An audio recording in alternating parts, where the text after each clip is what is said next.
Good afternoon, everyone. Hi, my name is Katrina Monkley. I am a TAFE student at TAFE Ultimo, studying my captive animal course, or the Certificate 3 in Captive Animals. I'm also a volunteer at Featherdale Wildlife Park. So first of all, I would just like to say thank you for taking the time to be here and to allow me to talk about something that is rather an important topic and something that is very fun to the Featherdale staff. And that is about koala conservation. What I will be talking about a little bit is what basically koalas are.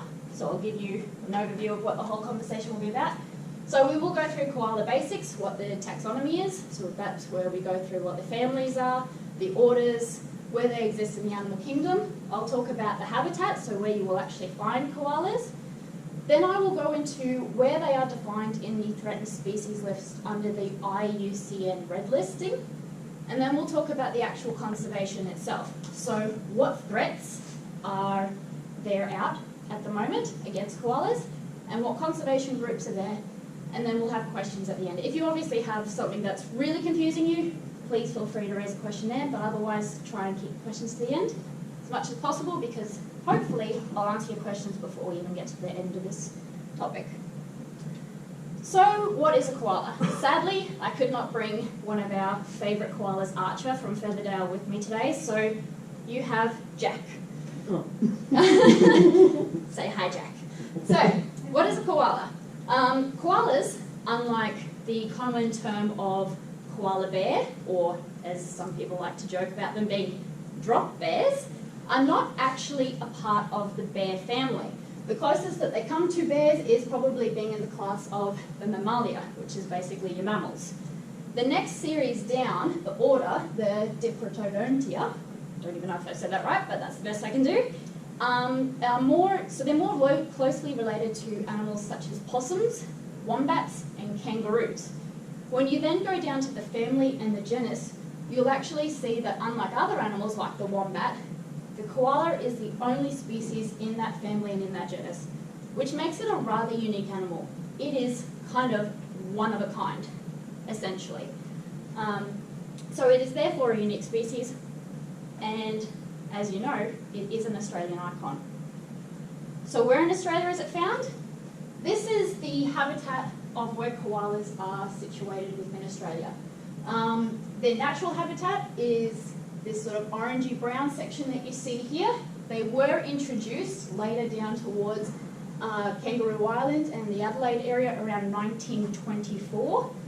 That was as a result of the fact that people were actually killing koalas for fur, so they had to repopulate them a little bit around the 1920s. Now, the area looks quite large, but the problem with koalas and their habitat is that despite the large area, and despite the fact that everybody knows that there is eucalyptus, there are in total about 200 different species of eucalyptus tree. Of that 200 species of eucalyptus tree, only 60 are what koalas eat. So the actual loss of habitat and the actual loss of trees to koalas can be quite detrimental, especially if we lose those 60 types of eucalyptus that koalas eat. So where do koalas sit in the threatened species status? According to the IUCN red listing, they are a vulnerable species. You'll see that there is a code here, the A2B, 3BCE, 4BCE. What that stands for is that in conservation status, koalas have been contested as uncertainty about how many numbers actually exist in the wild. Recent studies have been taken, and they've situated that there's probably only about 330,000 grown adults left in Australia. The other codes under the 3BCE and 4BCE indicate that there is a noticeable decline in the numbers of the animals as well. So the population trend is decreasing. They are vulnerable. They do sort of sit between the range of near threatened and vulnerable, but they always like to take the more conservative approach, and so they have been designated as a vulnerable species. So what are the biggest threats to koalas? As you can see up there, one of the biggest things is the human impact. Fairly clearly, with the commercial development, infrastructure, introduction of predator species, so your cats and your dogs, other introduced species, things like foxes, and things like that. And resource use, so obviously chopping down trees, even if we aren't clearing the land and building houses, chopping down trees, making it restrictive access to water is causing problems for koalas.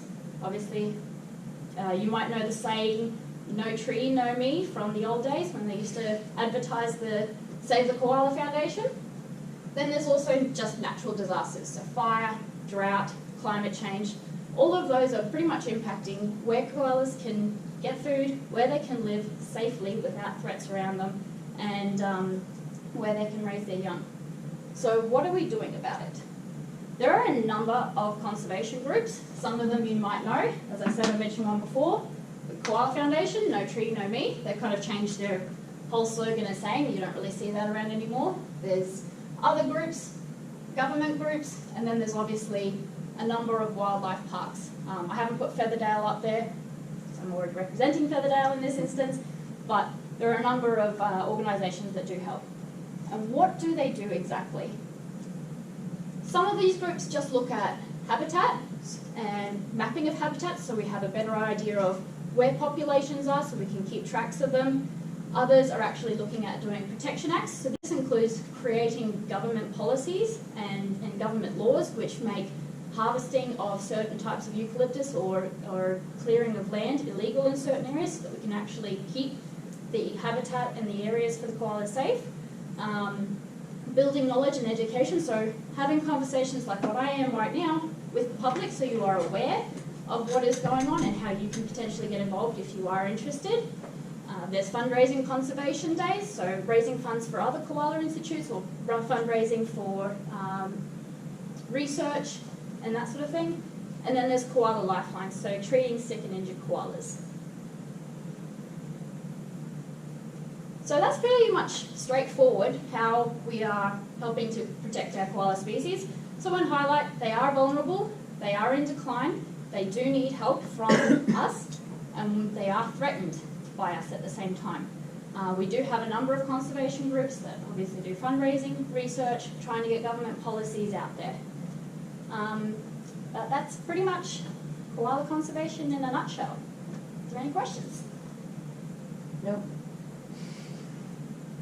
No.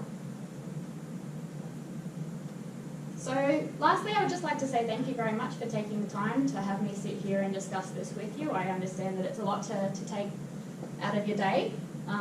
Really appreciate that you listened. If you do have any questions, feel free to please contact me at any stage. I'm more than happy to help. But if you'd like to know any more information, this is a high list of a lot of the resources that were used in today's talk.